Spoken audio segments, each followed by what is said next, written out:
Hi, and welcome back to Thone's Nibbles number 225, covering 1 Peter chapter 3. We are called to blessing. The reading will be from 1 Peter 3, verses 8 through 12. Finally, all of you be of one mind, having compassion for one another. Love as brothers.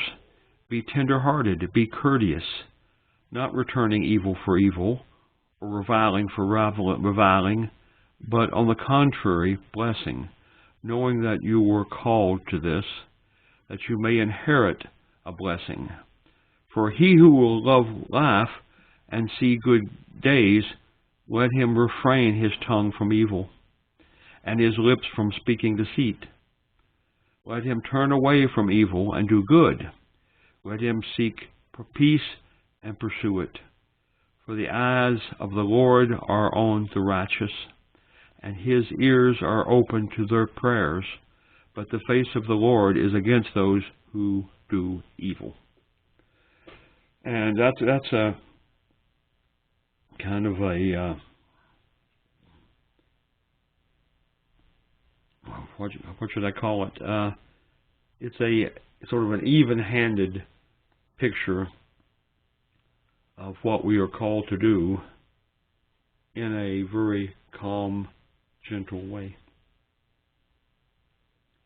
It actually is referring about our relationship with each other.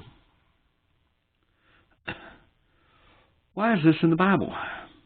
Our instruction on how to treat others. It's to all believers. The communication is return love and kindness for evil. So, it's like, if you went into a bank and you deposited counterfeit money, and then later you repent of that, and you go back to the bank, and you basically figure out some way of getting the same money back that you deposited. And the bank never knows. But we are to return no matter what is given to us. Whether it's a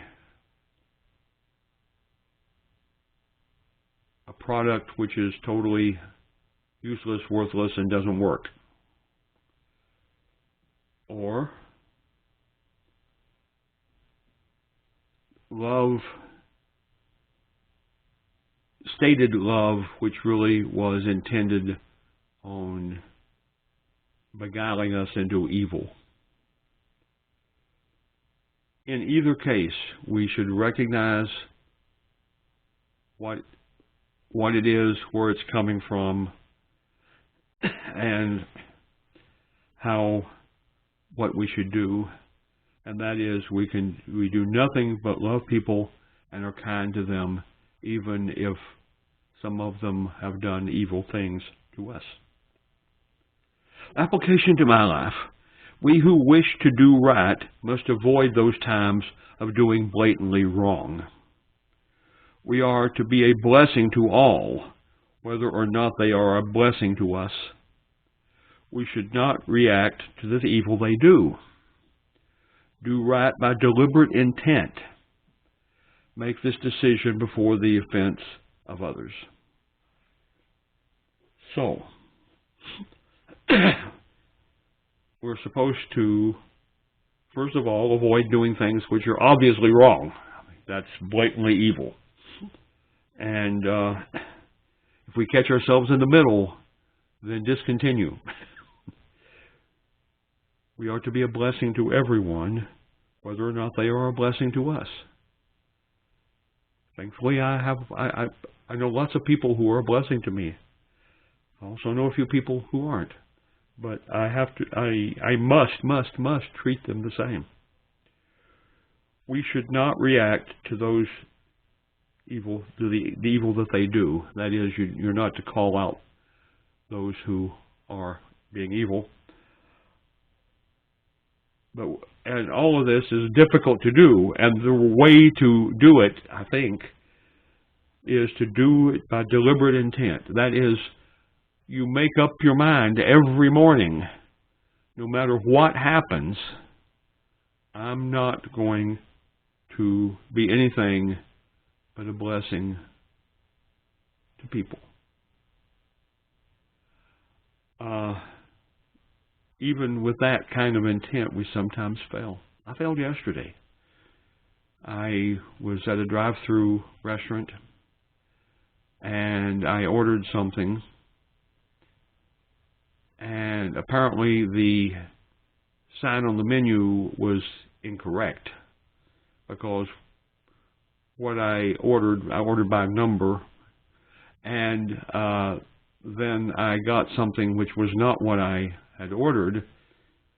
But then I argued with the person who was serving me that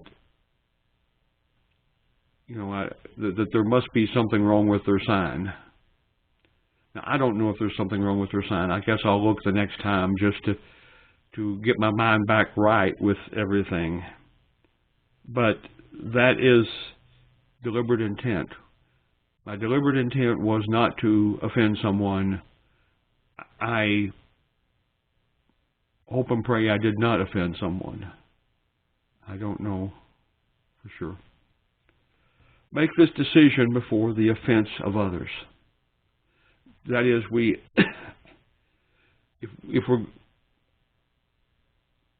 if we don't make that deliberate intent decision, then we may offend others needlessly. Obviously, when we're preaching the gospel, telling the gospel, we may offend people. However, that's God's offense, not my offense. God to me. God listens to the prayers of the righteous. And my personal response, Lord, help me be a willful, gentle follower of you. Thank you for sending Jesus so we can see this in him. That is, we see in Jesus this willful, gentle spirit that we're supposed to have. And we attempt to emulate that.